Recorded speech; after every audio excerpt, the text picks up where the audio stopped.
Good morning, all of you. Once again, we are starting with the same poet, Robert Frost. I left last time. We did the first poem of Robert Frost, that was Fire and Ice. Today we are going to do Dust of Snow. Okay, this Dust of Snow, this is again a poem, a famous poem written by Robert Frost.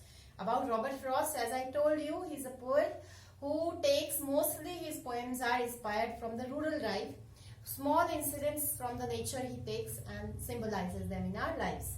So this poem has won a Pulitzer Prize as well. So it's having again deep meaning. Let's see the poem. Dust of snow. Dust of snow. The way a crow shook down on me, the dust of snow from a hemlock tree.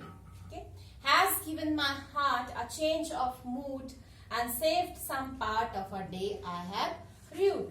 So this is 2 stanzas poem. This is and gives a deep meaning in that in those small words poet has taken. He has taken a small incident. What is that? Falling of ice flakes. How ice flakes can change the mood of a human. So this is his giving his personal opinion here.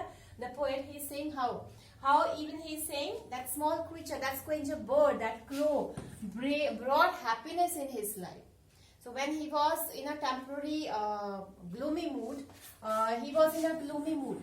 Okay, poet was in a gloomy mood. He is not a pessimist. There is difference between gloomy and pessimist. A pessimist is always who sees the negative sides of the life.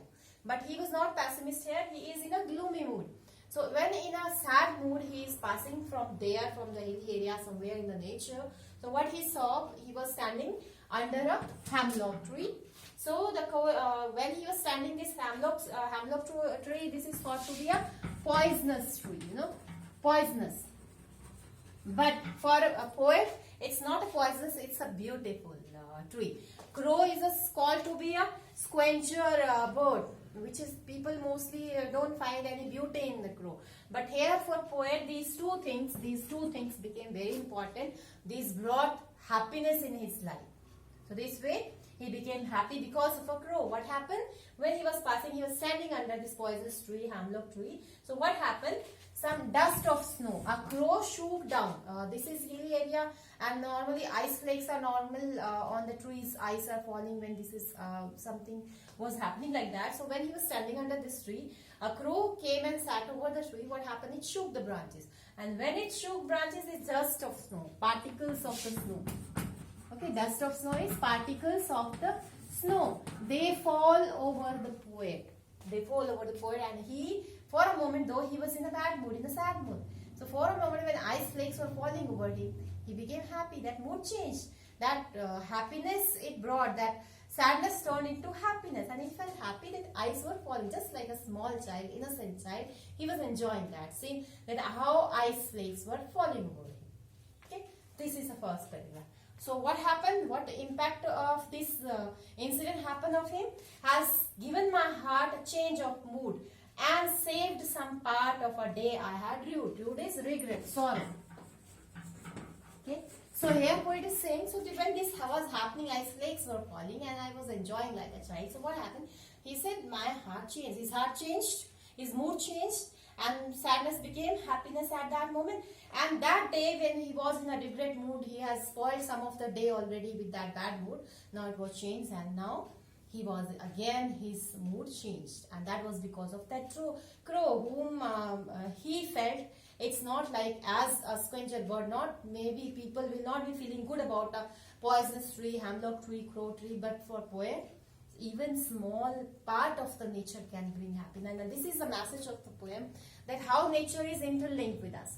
Even a small thing from nature can bring happiness anytime. Anything can bring happiness to our mind. That depends on the perception.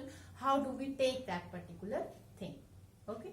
So this is the poem. Let's talk about the rhyming scheme of this poem. As I told you, for rhyming scheme, you have to match the last words rhyming. So here, crow and snow. Crow and snow, their rhyme is matching. So we are giving this letter name a. Me, tree. Again, rhyme is matching here. Sound is matching of the last words. So this is BB. So what is the rhyme scheme? AB, AB. Okay. And what is the poetic device used in the poem? Alliteration. What is alliteration? I told you what is alliteration. When the sound of 2 or 3 letters in the same lines are of same sound, having the same sound. That is called alliteration. See example. Has, her. Her sound is repeated. So this is alliteration. Again, save, some. Sir sound is repeated. So again this is alliteration. Okay. So this is the poetic device used in the poem. Okay. I hope you have understood the poem. Thank you very much.